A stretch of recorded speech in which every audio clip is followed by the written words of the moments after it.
한국일보 이성택 기자입니다. 이번에 여러 가지 방중 성과가 있었다라는 평가가 나오고 있는데요. 그 중에서 이제 한반도 평화 안정 관련해가지고 중국이 건설적인 역할을 하는 것으로 이렇게 확인된 부분이 성과로 좀 꼽히고 있습니다. 그리고 이제 이 과정에서 한중이 평화 구축을 위한 창의적 방안을 지속적으로 모색하겠다 이런 결론이 좀 도출됐는데요. 어떤 창의적 방안을 좀 생각하고 계신지 그게 또 한 가지 궁금하고요. 또 이거 연관된 질문인데 이번에 한중 정상회담 결과에서 한반도 비핵화 관련해서는 언급이 나오지가 않았습니다. 그래서 이걸 두고서 오히려 북한을 대화의 장으로 이끌기 위한 전략이라는 평가도 있고 아니면은 중국의 한반도 비핵화 의지가 후퇴됐다 이런 상반된 평가도 있는데요. 비핵화가 공식적으로 거론되지 않은 이유 그리고 두 정상께서 한반도 비핵화 관련해 가지고 어떤 인식을 좀 모으셨는지 들어보고 싶습니다. 정상 간의 대화의 가장 중요한 부분은 구체적 사안에 대한 해법 이런 것도 있겠지만 더 중요한 것은 신뢰죠. 시 주석께서도 그런 말씀을 하시더군요. 말은 쉽게 할 수 있다. 행동은 쉽지 않다. 제가 자주 하는 얘기이기도 하죠. 말이야 누가 못합니까? 다리라도 따다 줄 수 있지만 결국은 신뢰는 그렇게 쉽게 말로 확보할 수 있는 게 아니다. 한중 관계의 가장 기본적인 과제는 신뢰 회복이라고 생각해요. 정말로 상대 국가를 또 상대 국가 국민들을 인정하고 존중하느냐. 막 혐오하고 증오하면서 무슨 대화가 되겠습니까? 거래야 있을 수 있겠지만 거래는 누구나 할 수 있죠. 그러니까 대화하고 소통하고 서로 존중하면서 쌍방이 모두 도움되는 일을 찾아가는 것은 그렇게 쉬운 일은 또 아닙니다. 국가 간 관계라고 하는 것도 차이가 있지요. 다른 점도 있고 서로 마음에 안 드는 점도 있고 또 공통의 과제도 있고 또 서로 함께 좋아하는 점도 있겠죠. 그러나 그 차이들은 좀 줄여나가고 또 갈등적 요소는 또 최소화하고 이해하려고 노력하고 또 상대의 입장을 존중하고 또 공통으로 추구하는 가치들에 대해서는 또 함께 힘써 노력하고 또 이러다 보면 관계는 개선이 되겠죠. 큰 방향이 어긋나는 쪽으로 가느냐 또 함께하는 쪽으로 가느냐 이 방향이 중요하지 않습니까? 그 방향에서 제일 크게 영향을 미치는 것은 결국 정상 간의 신뢰 그리고 아주 근본적으로는 각국 국민들의 마인드겠죠. 싫어하는 마인드를 갖느냐 아니면 공감하고 존중하는 마인드를 갖느냐 중요합니다. 저는 한국과 중국이 정말로 떨어질 수 없는 이웃이고 우리 입장에서 보면 중국은 세계 최대 거대한 시장이죠. 좀 무한한 가능성을 가진 땅입니다. 거기를 왜 우리가 배척합니까? 거기를 빼놓고 뭐하러 저기 멀리 가서 고생합니까? 물론 먼 곳도 버릴 것은 아니지만 가까운 곳에 저 거대한 가능성 잠재력을 방치하거나 아니면 심지어 배척할 필요는 없죠. 국가 지도자가 그런 행태를 보이면 국민들이 고생하지 않습니까? 기업들이 고생하죠. 그래서 이번 정상회담에서는 한중 간의 신뢰 회복 또 한국과 중국 국민들 간의 우호적 인식, 공감을 좀 확대하는 데 중점을 뒀다는 말씀을 드리고 그 점에서는 매우 큰 성과가 있었다고 생각합니다. 당연히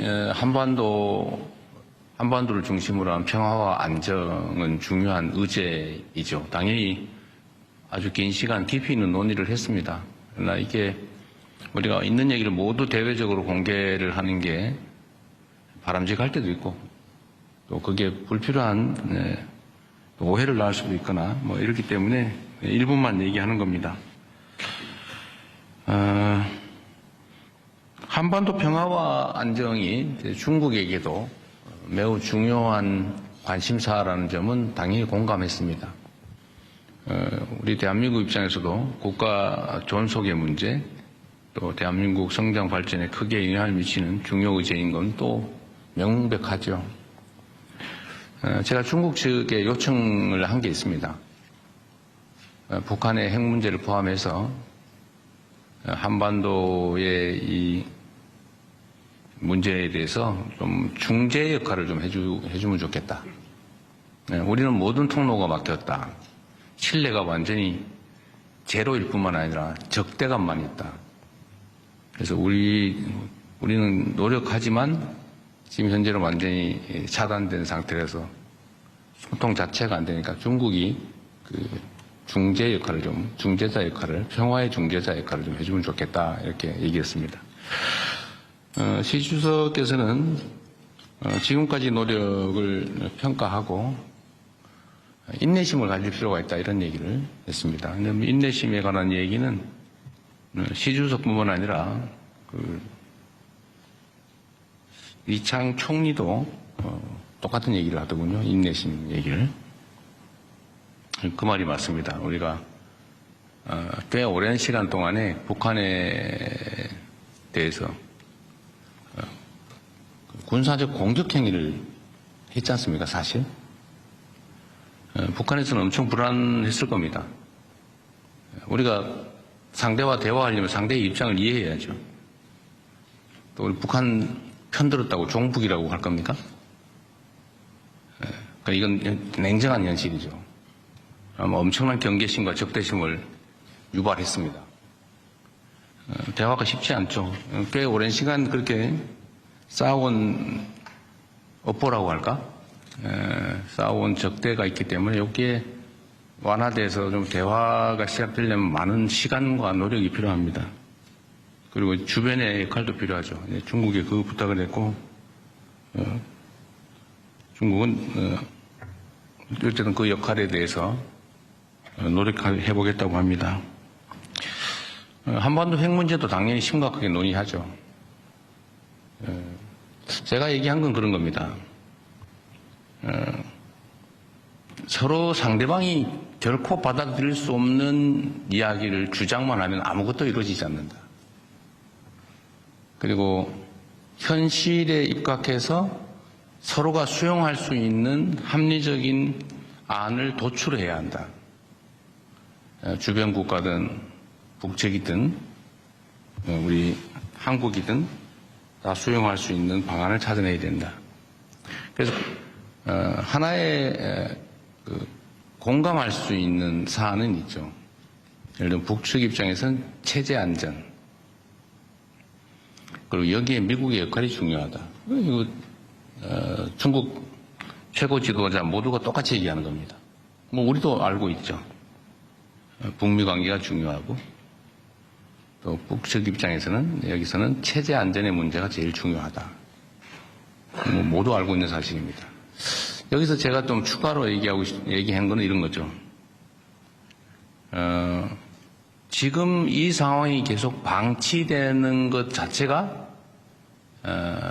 동북아 또는 전 세계의 손해다.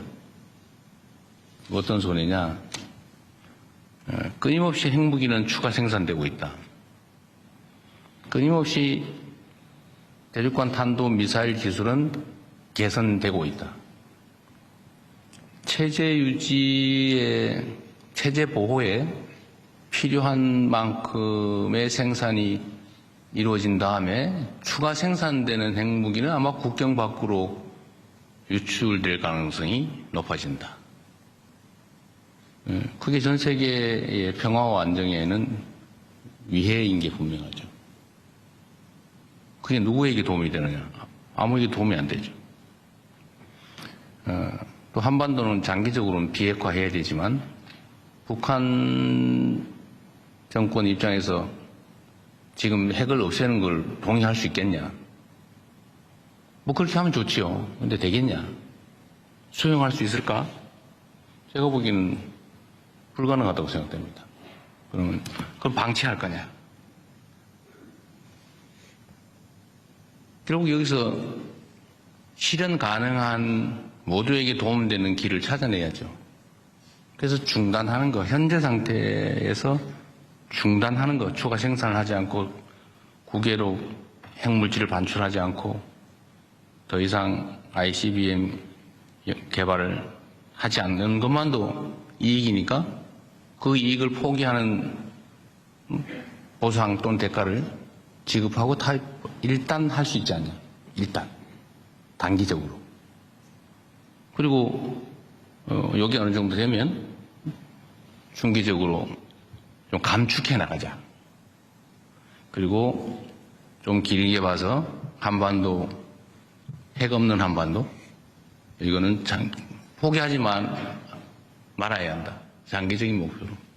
그래서 이 단기, 중기, 장기 목표를 가지고 우리가 접근해보자. 이때까지 맨날 얘기했던, 우리가 제안했던 안이죠. 이 점을, 이 진정성에 대해서 북측에 좀 충실하게 설명을 해달라라는 부탁을 했습니다. 그렇게 끊임없이 또 시간을 갖고 노력해봐야 되겠죠. 안 하는 것보다 나으니까. 또 해야 되니까. 이런 점에 대해서 중국 측에 공감이 있었다는 말씀을 드립니다. 정말로 많은 노력이 필요해요. 그리고 여기에는 우리 대한민국 국민 여러분의 또 인내와 이해도 필요합니다. 여기에 자꾸 정략적인 이유를 붙여서 자꾸 흔들고 발목 잡고 이러면 아무것도 안 됩니다. 점점 더 상황은 나빠질 뿐이죠. 상황 개선을 위해서 좀 힘을 모아주시면 좋겠다 하는 말씀을 드립니다. 네, 뭐 중요하고 복잡한 의제에서 말이 좀 길었네요.